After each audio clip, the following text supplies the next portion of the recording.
أسباب تحريم بعض الحيوانات كما قال ابن تيمية رحمه الله sababu ambazo zimepelekea baadhi ya wanyama kuwa haramu nini? Mbona watu wasijilie tu, ukimpiga simba bahati nzuri mle, sio chui umle? Kwa nini baadhi ya hayawani tumeambiwa ni haramu kuwala na wengine ni halali?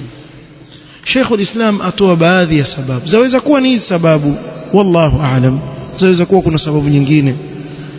Ya kwanza, imma alquwwatu as-sab'iyya, zile nguvu za uvamizi, wale wanyama vamizi kama vile simba, kama vile chui, kama vile simba marara, wale zile nguvu za uvamizi zile, allati takunu fi nafsi alhayawan, hizi nguvu katika nafsi ya yule mnyama.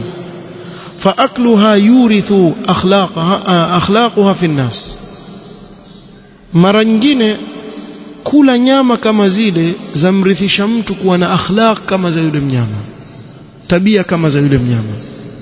Hii yawezekana kuwa hikma, kwa turithu akhlaqaha fi an-nas, yaweza kuwa sababu ya kumrithisha mtu zile tabia ambazo anazo. Kama mtu amekuwa muovu, kumbe kazi yake kula paka, na kama paka hivi, mara simba, mara vituko, yawezekana. Ama maziwa yake yaweza kumwathiri mtu mpaka akawa mfano wa wale, kwa hiyo tukakatazwa kula.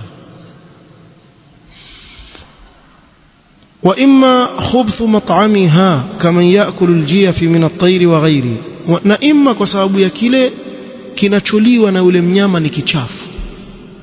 Kuna wanyama hawaishi isipokuwa katika kula vitu ambavyo ni haramu kula, kama nyoka, yule stork tulomtaja, yule ndege, kazi yake yeye kuvamia nyoka tu.